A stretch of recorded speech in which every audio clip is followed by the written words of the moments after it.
દેવભૂમિ દ્વારકા જિલ્લા વહીવટીતંત્ર દ્વારા કોઈ અનિચ્છનીય ઘટના ન બને તે માટે ગોમતી નદીની આસપાસના વિસ્તારમાં સિક્યુરિટી જવાનો ખડે પગે રાખવામાં આવ્યા છે તેમજ ત્યાં દોરડા બાંધવાની પણ કામગીરી કરવામાં આવી છે। આગામી સમયમાં હરિદ્વારની જેમ રેલિંગ બાંધવાની કામગીરીનું પ્લાનિંગ પણ સુચારી રીતે કરવાનું આયોજન વહીવટીતંત્ર દ્વારા કરવામાં આવનાર છે।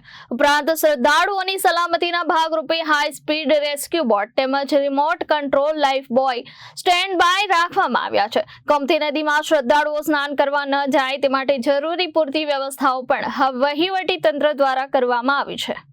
હાલમાં ચોમાસાની ઋતુ નજીકમાં આવતા દરિયામાં ભારે કરંટ હોવાથી નદીમાં નહાવા જવું ખૂબ જ જોખમી છે। નદીમાં ક્યારેય પણ પાણીમાં કરંટનો અનુભવ થાય છે જેના કારણે શ્રદ્ધાળુઓના જીવ જોખમમાં મુકાઈ શકે છે।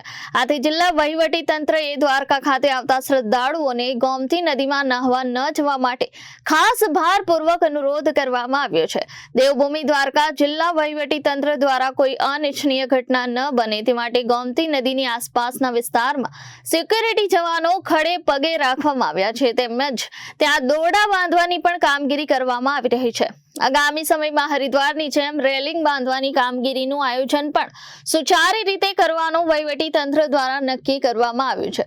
ઉપરાંત શ્રદ્ધાળુઓની સલામતીના ભાગરૂપે હાઈ સ્પીડ રેસ્ક્યુ બોટ તેમજ remote control life boat stand by રાખવામાં આવ્યા છે। આ વચ્ચે હાલ ગોમતી નદીમાં શ્રદ્ધાળુઓ સ્નાન કરવા ન જાય તે માટે જરૂરી પૂરતી વ્યવસ્થાઓ પણ વહીવટીતંત્ર દ્વારા કરવામાં આવી છે। રિપોર્ટર ઘનશ્યામ સિંહ વાડેડ, જનાદેશ ન્યૂઝ, દેવભૂમિ દ્વારકા।